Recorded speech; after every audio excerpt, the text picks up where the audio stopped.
The Masters to me is like those, Sharpie marks in your closet where you measure how tall your kids get year after year.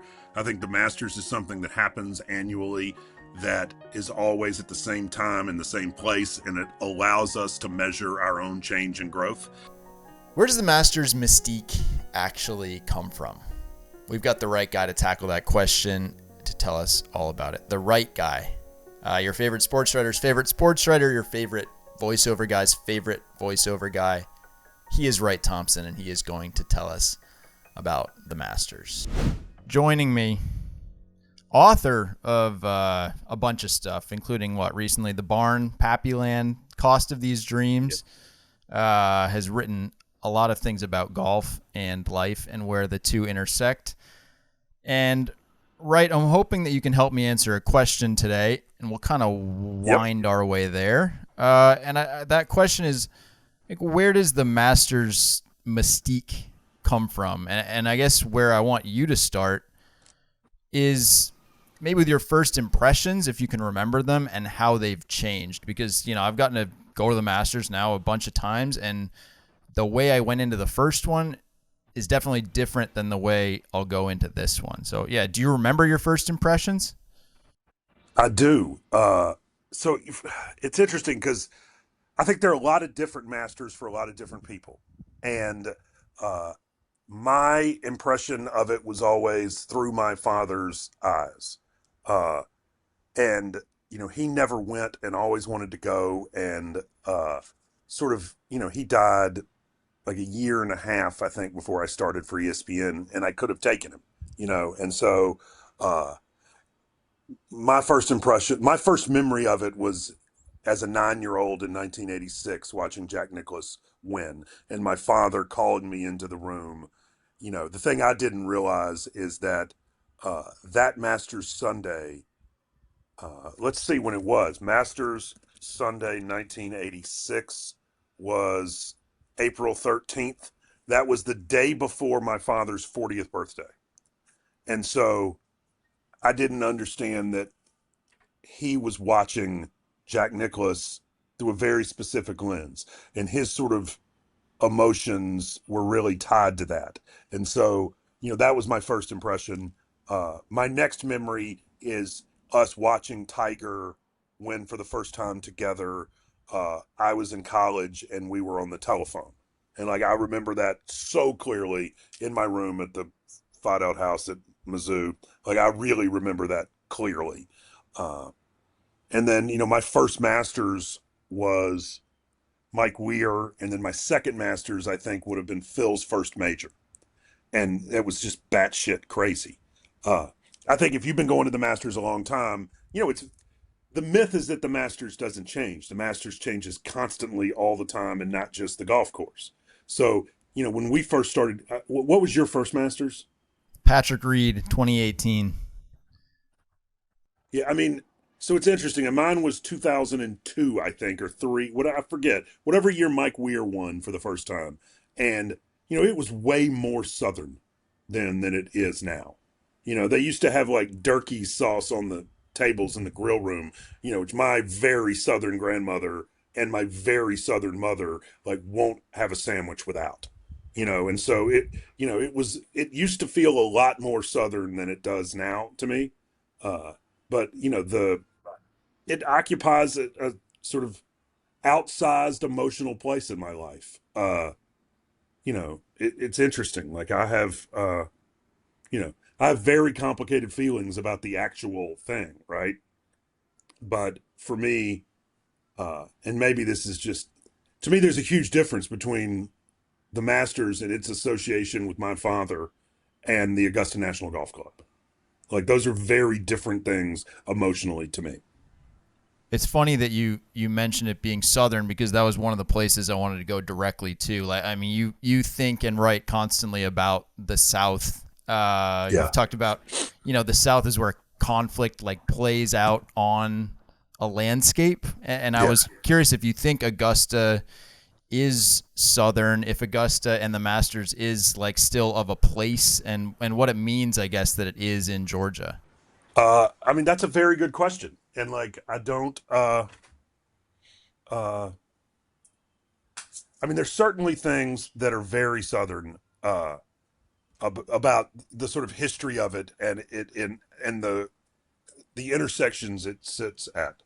Uh, like the, so that part is very Southern. I mean, I don't, the degree to which the golf tournament. I mean, there's still, you know, look, they got egg salad and pimento cheese sandwiches. I mean, it's very much of sort of a ladies who lunch South, and like I've always felt that like that it very much the parts of the southern parts of it that remain are very much sort of my grandparents' South.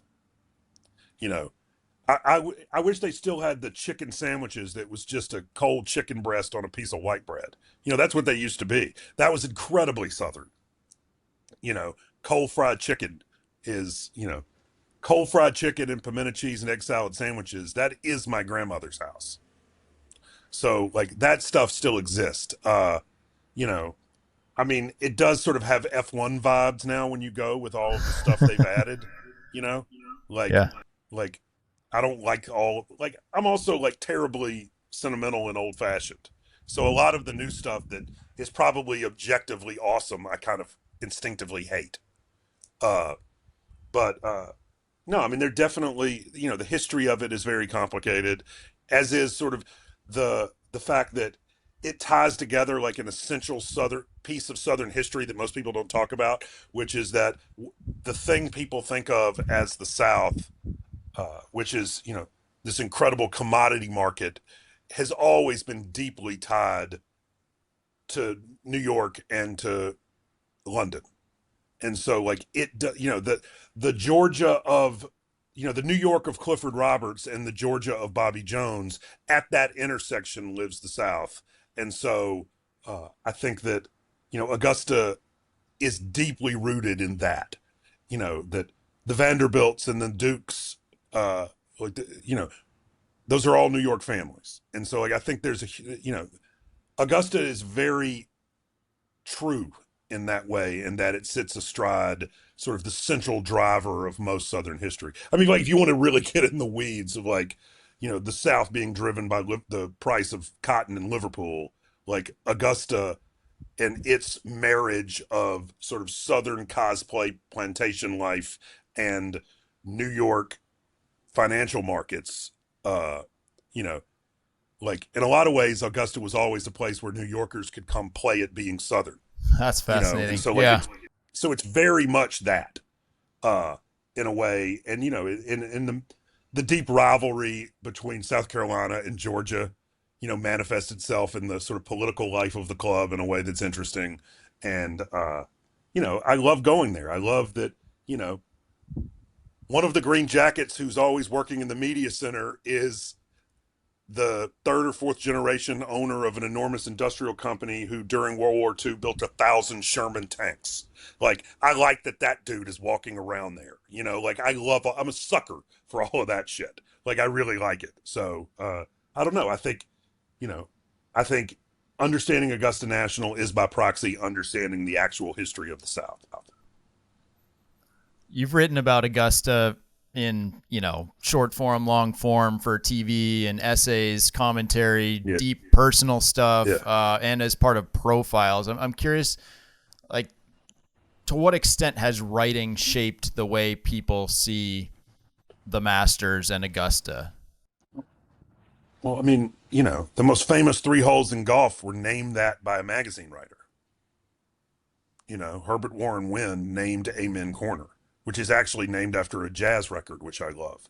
Uh, I think that Augusta is deeply tied to the mythologies of Dan Jenkins and of Herbert Warren Wynn and you know and then modern writers, whether it's, I mean, I remember like reading Bill Plaschke write about the Masters. I mean, I think that, Rick Riley's great 1986 story. Uh, it's funny, by the way, to go on LexisNexis and read all of the game stories from 1986 and see who choked. Because like a lot of Who big could time have guys won? just were Yeah. not up to, Yeah, no, like a lot of like big time guys just fucking choked, and so like it's funny to think what would I have done. Uh, I got sent to write the Cubs to be in Chicago when the Cubs ultimately won the World Series, and like all I remember thinking is like, don't be like those cats at the '86 Masters who just like don't choke, don't choke, don't choke. So yeah, man, it's funny to go read those things because some people nailed it and some people did not. Like That's some people fantastic. wrote Greg Yeah. Norman. You know what I mean? Mm. Like what Yeah. the fuck? Like Too like big to oh my write. god. Yeah, Jack I'd be was like, right you in write front of Jack, you. write Jack, dumbass. I remember Joe Posnanski and we worked at the Kansas City Star together, and when Mickelson won, he sat in the press room, was like, "I'm writing Mickelson. What are you writing?" And I'm like, "Well, I'm writing Mickelson too. I didn't come all the way out here to write about, you know, Corey Pavin or whoever the hell finished second. You know what I mean? Oh Like I'm yeah. not writing Retief. I didn't come out here to write Retief Goosen. Like we're just both gonna write Phil. I think. Yeah, I mean Tiger in 2019 I guess would have been the equivalent of that of, Yeah, generally like we would defer to like, Shipnuck and Bamberger being the guys, but if they're like, well, I'm writing Tiger and I'm writing Tiger, everyone else is looking around being like, hey, I think I'm writing Tiger too. yeah, like if you did that, you were like, guys, I got a really offbeat idea about the amateur. I'm like, no, man, like you got to go home. Like you can't be here now. Like we like you, the sports writing gods have ejected you from the building. To what extent do you think the characters have shaped the mystique of Augusta? Tiger and Phil and Oh, Jack and Norman versus the other way around. I mean, it's a tournament where great champions tend to rise to the top for some reason. I think that's proof of like the golf course. You know what I mean? That like this thing rewards great golf. And I also think the Mystique uh you know, it's the best run sporting event in the world and it's not close. I mean, you've done other like I don't understand why. I sort of thought that like during the pandemic that they should have gotten the people who run the Masters and the people who run Chick-fil-A and the people who run Waffle House to form a board of directors and run the country. Cuz like, that it just works. Like, you've like every time I go to like I don't mean to do this. It's rude. My mom used to say if you don't have anything nice to say, don't say anything at all. I won't name. There are other major championships that when you go to, you're like, why don't you guys just go like why don't you just go hire the people who run the Masters and have them run your shit? Like they do it perfectly. It's incredible. And so I think actually that has something to do with it. The Mystique. It's the most well-run thing in the world. Yeah. Yeah, there's a machine to it, I guess, but It's incredible. Like those guys. I wonder how many meetings they have. Like I would love to know. Like I just bet they take it really seriously. And these are I all think like they type A do. Yeah. guys. Yeah. They want You your know? week there to be the best days of your year, and I guess they get pretty No. close. Yeah. When you got a guy running the scoring who is a billionaire industrialist, like that shit is gonna work. How do they get Like these he's guys not to do going. this? Well, I mean, I think they put him to work. Like I think you join there and you like. I think you get. I don't know this. I'm making this up, but I think you just get assigned, and you better do a good job. You've got a new series, which is partly how I wrangled you here, but Where It Lies. Bring some glory to the Munis. And I wonder if you can explain how the magic of those places is different than the, magic of Augusta National Well, and maybe why golf needs both. I think it. I think golf certainly sits at the intersection of both. And I love like a really expensive bottle of Burgundy, and I love a dive bar. And like I want a Coors Heavy, and I want a DRC. And so like I think golf is the same way. The show Where It Lies. I mean, it's funny to sort of come off talking about Augusta National than talking about Munis. But we have a series that premieres soon on ESPN that's called Where It Lies, and it's me and the guys from Bluefoot. We make a TV show called True South, and we've done all of those golf essays together for years. And we just were like, we often do cathedrals, and we forget that, like, you know, God is just as much in a country church as he is in the Duomo, and we wanted a show that sits at the intersection of Tin Cup and Anthony Bourdain. And so every episode is a different Muni. The first season, which is about to start airing, we do Van Cortlandt in New York City, Vanny, which I love. We do Rancho Park in LA. We do the Patch in Augusta, which is a very interesting place. And then we're doing a golf course on the North Shore in Hawaii. And so those are the first four. They're all public courses. Some of that is the show True South. We found we have like a really loyal viewership, and people make road trips out of these episodes, and they go to all the restaurants we go to. And so, even like on the SEC website, they now have them all marked so that fans road tripping to games can stop where we stopped. And so we didn't want to get people fired up about golf courses they couldn't go play. Because that's sort of, that's sort of me. I had a run there where the last four golf courses I'd played were a public course in Destin, Florida, and then Augusta National, the old course in Carnoustie. And like, that's bullshit. You know what I mean? Yeah. Like, Yeah. you can't have a golf show where people can't go like, hey guys, here's Seminole. You're never going to fucking play it. And so we were really, it's Muni golf, man. It's public golf. It's these characters. It's, Nine Finger Jose and these dudes ripping darts at the driving range. And I don't know. I'm very, very excited about it. I hope people like it, and I hope people see themselves reflected back from it. I just screened the first episode, which was fantastic, and that was one of my favorite lines. Was just ticking through the nicknames of the Muni guys that one of your characters had grown up playing with. Oh, it's the best. And like, and we're also we're working on the music. If we are lucky enough to have a second season, I think one of the things we're going to do is have one band score each episode.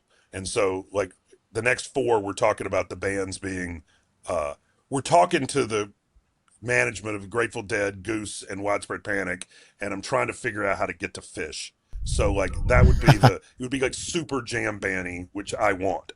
That's just selfish. But so we're having a lot of fun with all of that. That's awesome. Wait, what does it mean to be the Patch in Augusta, Georgia? I mean, we played there Wednesday before the tournament, and then we'd play Monday morning after and watch some of the private jets head out to various outposts. And I've loved that place. They just did a massive renovation there. But yeah, what's the relationship like?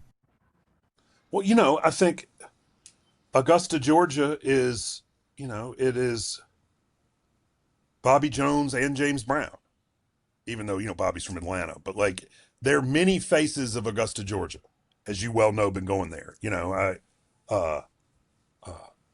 Is it true that the Hooters is gone? That they tore the Hooters down?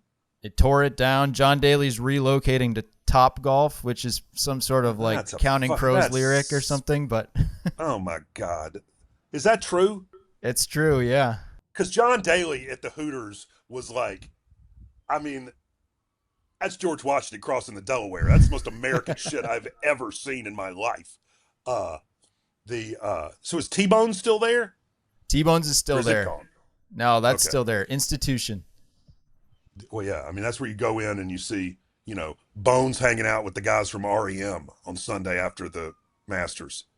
But yeah, like the Patch. Sorry, I went afield. I mean, the Patches is essentially Augusta. It's probably more Augusta than the National.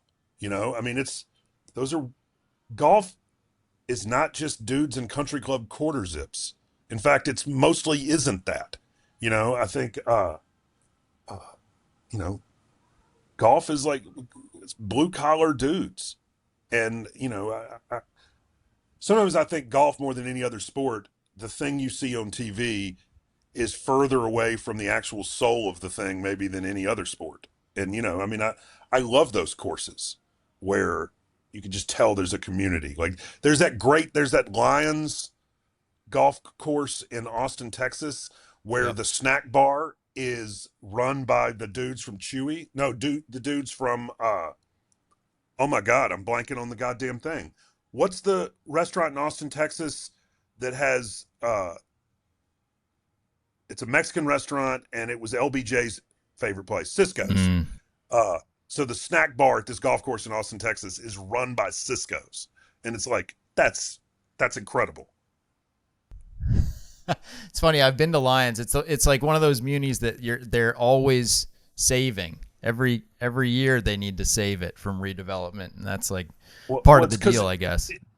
well, because it's so much real estate and it's so valuable, and you know, you don't want private equity owning your muni. You know what I mean? Like, uh, so it's hard. It doesn't make financial sense for huge swaths of these cities to, they have that great restaurant at Rancho Park in LA that's for if somebody like I would be a single issue voter in Los Angeles. Like, throw these bums out until they can fix the snack bar at Rancho Park. Like, that would be my like. You guys like we got to vote all you motherfuckers out. Like, but so often they are dying. You know, like they're that's real. Like often these places are dying around us. You're are you going to Augusta this year? I'm going Saturday, and I'm taking Wallace, my 8-year-old, for the first time. Wallace has gotten into golf. She, has played. It's interesting. Uh, she takes lessons now. Coach Kyle in Oxford is like really great with kids, and there's like this fabulous USGA like program where they earn pins and like they get really into it. And so she has this beautiful swing. It was cool. I took her out on a golf course for the first time. She'd been taking lessons for probably 6 or 8 months, and she never actually played a hole. And she went out at the Clarksdale Country Club in Mississippi, where I'm from. We were there visiting my mom, and started on number 10. And she tees off, and I mean, they didn't all go this well. It sort of fell apart, but with no cheating, no mulligans, nothing. She had a legitimate six in the first golf hole she ever played in her life on a par four. Like, hit 4 shots, just dead ass center, not very far, but straight, and got on the front of the green, two putted for a par. My fucking jaw was hanging open. And so, in many ways, like this show wouldn't exist if she wouldn't have a year and a half ago sort of discovered golf and loved it. And so, my getting to take her to the Masters when I never got to take my father, I mean, I'm going to be a mess. Like it's going to be one of those that like, kids don't understand happy tears. I'm going to be a mess. Uh, and so I'm so excited. I mean, you asked at the top, like, what is what about the Masters? And I think that, everybody has a different relationship to it and a different reason. The Masters to me is like those, Sharpie marks in your closet where you measure how tall your kids get year after year. I think the Masters is something that happens annually that is always at the same time in the same place, and it allows us to measure our own change and growth. And so to go from, in some ways, like, let's be real, we all write stories, and if we're lucky, people remember 2 or 3 of them, right? And so, I'm certainly aware of the fact that I've written 1,000 stories and people are going to remember 2 or 3 of them, and one of those is going to be that thing I wrote about my dad.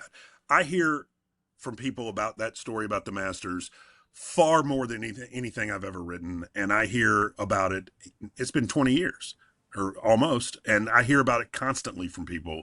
And to now, the end of that story is me buying a Masters outfit for a kid who hadn't been born and wouldn't be for a long time. And I got to give that to her. And like, I have pictures of her wearing it. And now for me to be taking her when I wanted to take my dad and couldn't, it's like an incredibly emotional thing. And so, that's the Masters to me as much as sort of whoever wins the goddamn tournament. Like the winners come and go, but like the ability to mark the passage of time is the thing to me. And, I also love, you can't have phones. I love,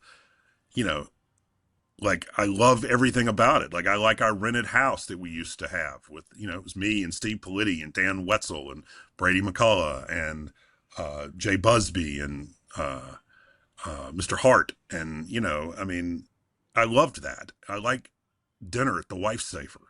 I like taking home egg salad sandwiches to eat at the house later. Like I like that they got beer in the press box in the media center. I like that cold beer at the end of a workday out on the little porch there. Like I love it. Like I love all of that stuff. Those are the best goddamn chicken sandwiches you ever had. I like I don't know. Like I really like it, and I really like being there, and I'm always excited. You know, it's a privilege to get to be there and to get to take her is really, really, really special. I was going to ask you to put a bow on the mystique of Augusta, but I think you just did it. So now we just got to get you to go back and put a little carrot in your story where you talk about how the Masters is all about fathers and sons, and realize it's going to be about fathers and daughters this year. Well, by the way, if you traffic in tropes like that as much as I do, the universe will reach out and remind you that like cliches are bullshit. Like I love it. I'm gonna have to start.